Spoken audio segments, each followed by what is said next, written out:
네, 안녕하십니까. 정인태 신지식인 TV입니다. 저는 국립한국복지대학교 특임교수를 역임한 정인태입니다. 네, 여성부를 폐지한다라는 요즘에 정치권의 목소리가 높습니다. 네, 그래서 여성부를 폐지하고 이 국민권익부를 만드는 겁니다. 그래서 국민권익부에서 이제 우리가 국민권익금을 관리하게 되는 거예요. 국민권익위원회는 무보수 명예직으로 바뀝니다. 그래서 국민권익위원회는 우리 국민들로 구성해서 공무원들이 있을 이유가 없죠. 거기에 네, 거기는 국민권익위원회 해서 우리 국민들로 구성해서 민간인들로 구성해서 국민권익위원회를 만들고요. 그리고 국민권익금을 관리하는 국민권익부가 창립이 되는 겁니다. 그래서 우리가 노후권익금, 네, 이건 이제 권익금이에요. 권익금. 네, 국민이 거지가 아니죠. 네, 국민에게 뭐 배급해주고 뭐 지원해주고 이러한 개념이 아니라 국민이 당당한 권익금이다.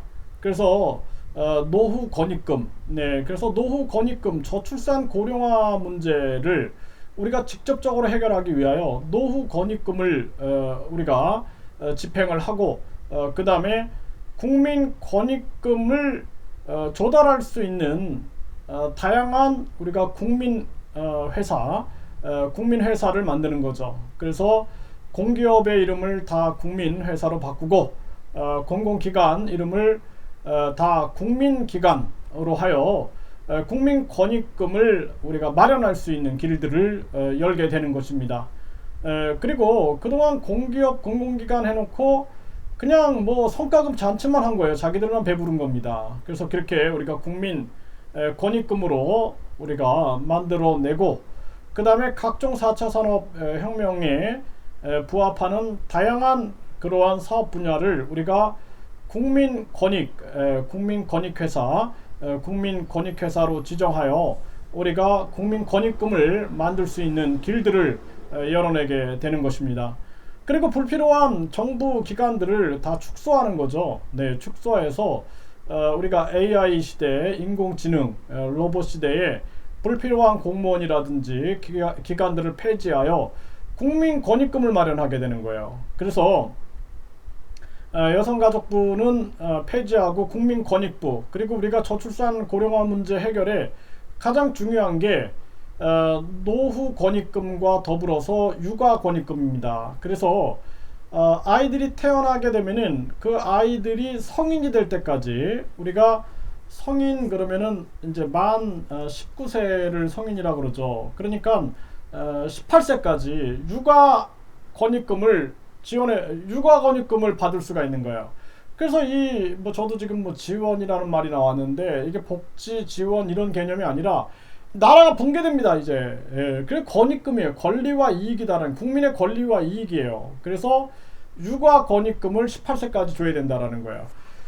그리고 이제 우리가 가족 제도를 변화시켜서 그동안은 우리가 혈연 중심의 가족 제도를 유지했다 그러면은 이제는 혈연 중심이 아니라 이제 우리가 가족이라는 측면들이 생활 동반자 개념으로 가야 돼요. 생활 동반자. 그래서 우리가 1인 가족이 굉장히 많잖아요. 그러면은 생활 동반자로 우리가 등록을 하게 되면은 예를 들어서 시골에서 아들들이 외국에 살고 있고 뭐 할머니 혼자 살고 계신데 옆에 친구하고 함께 살면서 생활 동반자로 등록을 하게 되면은 가족 권익금이 나오게 돼 있는 거예요. 가족 권익금. 그래서 우리가 앞으로는 가족 권익금 제도를 우리가 형성을 하면서 그 가족의 개념을 이제는 생활을 함께하는 자가 이제 가족의 개념으로 서야 된다라는 거예요. 그렇지 않으면 외국에 나가 있는 자식이 수술 동의를 하러 와야 되는데 이게 그때까지 기다리다가 사망하는 경우도 있죠. 예, 그리고 또 상속도 마찬가지예요. 상속도 생활 동반자한테 하겠다 그러면 생활 동반자한테 할 수 있는 거예요. 상속도. 그러니까 상속세 폐지하고 그리고 상속도 그렇게 한다라는 거죠. 그리고 각종 가족 권익금을 받을 수 있는 것도 우리가 생활 동반자로 가게 되는 거예요. 생활 동반자. 저도 이제 요즘에 시골에 이렇게 내려가 보면은 진짜 많은 그 어르신들이 모여 계세요. 어르신들이. 젊은 사람들을 보기가 힘듭니다. 그렇게 보면은 그분들이 진짜 가족이에요. 다른 게 가족이 아닙니다. 그러니까 그분들이 가족을 형성하게 되는 거예요. 생활 동반자법으로 가야 된다. 그러면은 이제 우리가 저출산, 결혼이라는 제도, 결혼식, 요즘에 보세요. 결혼식 해가지고 그거 결혼식 가가지고 진심으로 축하하는 사람들이 누군가요? 예? 진짜 가족들이에요. 진짜 가족하고 진짜 그 친구들이에요. 그러니까 우리가 결혼식을 허례허식으로 할 이유가 없어요. 장례식도 허례허식으로 할 이유가 없습니다. 예? 남한테 과시하는 게 아니에요. 장례식이나 결혼식은. 예, 또 돌도 그래요. 돌잔치. 우리나라 그런 게 너무 많았어요. 그동안. 저도 자녀들을 성인까지 키우면서 그 쓸데없는 그런 허례허식들이 굉장히 많아요. 그런 거 다 없애고 그냥 알맹이, 그냥 본질을 추구하는 거예요. 본질. 본질이 가장 중요한 거예요. 그래서 소중한 사람들끼리 모여서 그 사람들이 진심으로 돌잔치를 하고 진심으로 뭐 장례식을 하고 결혼식을 하면 되는 겁니다. 요즘엔 돌잔치도 많이 안 하죠. 제가 코로나 상황에도 돌잔치를 가봤는데 그 형식적인 거예요. 형식적인 거. 그래서 제가 이런 거 느끼는 게 그런 거 이제 다 우리가 의미 없다라고 공감을 하고, 그리고 이제 저출산 고령화 문제를 해결하는 것은 이제는 시간이 이미 이제 지나갔어요. 우리가. 그러니까 빨리 우리는 생활 동반자법을 통과시키고 그 다음에 국민권익부를 만들어서 국민권익금을 마련하여 노후권익금과 육아권익금, 18세까지 육아권익금을 계속 주는 거예요. 그러면 자녀를 낳아도 우리가 육아할 수 있는 길이 열리는 거예요. 그리고 그 중간 기간에 지원해 주는 건 없어야 돼요. 예를 들어서 무슨 어디 기간, 보육 기간에다가 지원한다. 이게 아니라 직접 그 육아 대상자한테, 그 부모님한테 지원해 주면 되는 거예요. 그 부모님이 유치원을 선택하든 어린이집을 선택하든 놀이방을 선택하든 그거 또는 공동 육아 시스템을 선택하든 그거는 부모한테 맡기면 되는 거예요. 그래서 기관에게 지원해 주는 것은 더 이상 없다. 네, 기관에게 지원해 주는 것이 아니라 모든 것은 당사자 지원 원칙을 한다. 당사자 직접 지원 원칙. 그러니까 요양원에 지원해 주는 게 아니라 이제는 다 그 당사자한테 노후 권익금으로 드리는 거예요. 노후 권익금.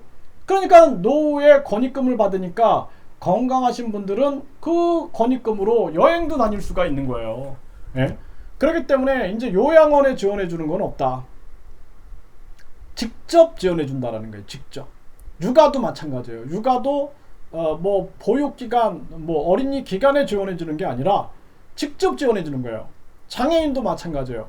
장애인 기관에 지원해 주는 게 아니라 직접 지원해 주는 거예요. 그 장애인의 그 후견인이 됐든 부모님이 됐든 간에 직접 지원해 주는 거예요. 장애인 활동 보조금도 가족에게 직접 지원해 주는 겁니다.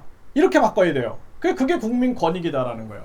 그래서 이제 여성부를 폐지하고 우리는 국민권익부를 만들고 이 국민권익금을 관리하게 하고 우리가 국민권익위원회는 무보수 명예직으로 해갖고 우리는 앞으로 전부 다 이제 무보수 명예직으로 해서 국민으로 구성한다.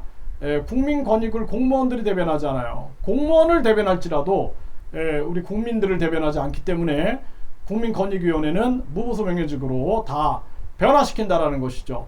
네, 그리고 국민권익부를 창립한다라는 것입니다. 네, 이렇게 정책을 말씀을 드리겠습니다.